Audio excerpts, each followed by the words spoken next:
Pada hari ini, saya akan berkongsi serba sedikit mengenai sejarah Microsoft.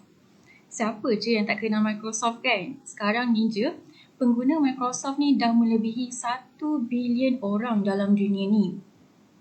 Ramai tak ramai? Kalau cakap Microsoft ni mesti dah terbayang produk-produk dia dan juga Bill Gates. Anda semua kenal ke dengan Bill Gates? Okey, Bill Gates ni merupakan founder kepada Microsoft ni. Okey, cerita dia macam ni. Pada 4 April tahun 1975, masa tu zaman orang Amerika ni masih gunakan typewriter. Bill Gates dengan kawan dia yang bernama Paul Allen menemukan Microsoft. Bill Gates ni macam yang anda semua kenal, dialah founder Microsoft tu. Microsoft ni asalnya sebuah syarikat yang membuat komputer software dan Microsoft beroperasi di New Mexico, kemudian berpindah ke Washington pada tahun 1979 dan mula berkembang menjadi sebuah syarikat teknologi multinasional yang besar. Okey, produk pertama yang dihasilkan Microsoft merupakan Altair Basic, iaitu interpreter untuk Basic Programming Language. Okey, seterusnya, pada tahun 1981, syarikat itu mula melesengkan operating system MS-DOS kepada IBM untuk komputer peribadi pertamanya. Dan start dari situlah syarikat komputer lain mula melesengkan MS-DOS di mana ketika itu ia tidak mempunyai graphic interface. Dan MS-DOS ni memerlukan user untuk type command untuk membuka sesuatu program di dalam komputer. Okey, tahun 1985 pula Microsoft dah mula mengeluarkan operating system baharu yang dikenali sebagai Windows, di mana ia terdapat graphic interface termasuk menu drop down, scroll bar dan macam-macam features lain. Majoriti sekarang semua guna Windows dalam komputer masing-masing kan? Dan yang paling latest sekarang ni dah sampai Windows 11 dah.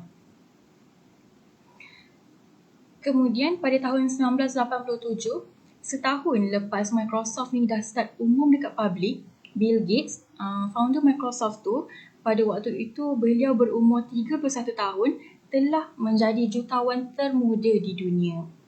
Okey, kita sambung lagi sejarah Microsoft ni. Pada separuh kedua tahun 1990-an, dah start penggunaan internet yang mula berkembang.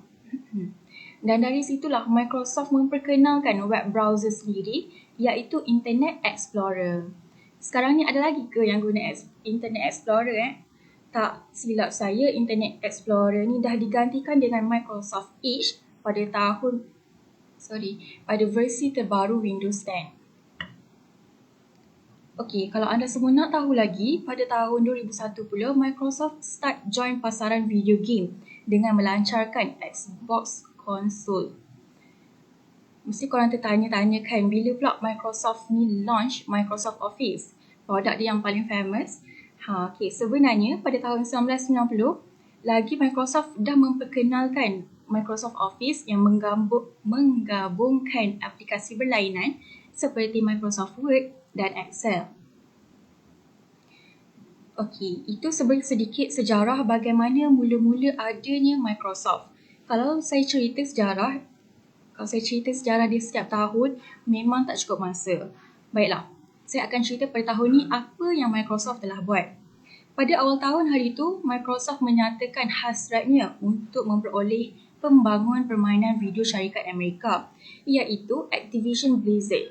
Activision Blizzard ni merupakan syarikat permainan video Amerika dan korang mesti kenal kan game-game yang dihasilkan oleh syarikat ni. Antaranya Call of Duty, Warcraft dan Candy Crush. Okey, so itu sahaja serba-serbi maklumat sejarah tentang Microsoft yang saya kongsikan. Seterusnya kita pergi ke berapa banyak produk yang telah dihasilkan oleh Microsoft. Okey, kalau anda semua nak tahu, antara produk-produk yang dihasilkan Microsoft ni termasuk OS, operating system untuk personal computer, server, telefon dan intelligent devices yang lain. Selain itu, aplikasi server untuk persekitaran distributed computing, software development, permainan video, pengiklanan dalam talian dan banyak lagi. Untuk makluman semua, Produk Microsoft termasuk servis yang ditawarkan dan aplikasi-aplikasi yang ada saja sudah melebihi 101. Okey, dalam bidang application dan infrastruktur, kebanyakan organisasi menggunakan Microsoft Azure. Azure ni merupakan cloud computing service dan sewaktu tengah peak musim COVID-19, ada doktor yang menggunakan Azure ni untuk menjalankan ratusan juta simulasi yang diperlukan untuk membantu lebih ramai pesakit COVID-19 mendapat akses kepada ventilator kritikal. Okey, macam kita semua tahu sekarang ni kan zaman data dan juga AI.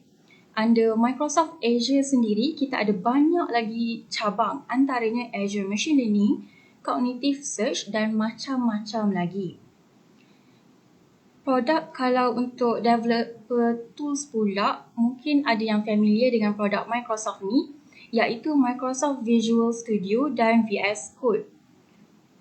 Baiklah, dalam Microsoft Power Platform pula, kita ada produk-produk lagi bawah dia, antaranya Power BI, Power Apps, Power Automate dan lain-lain lagi.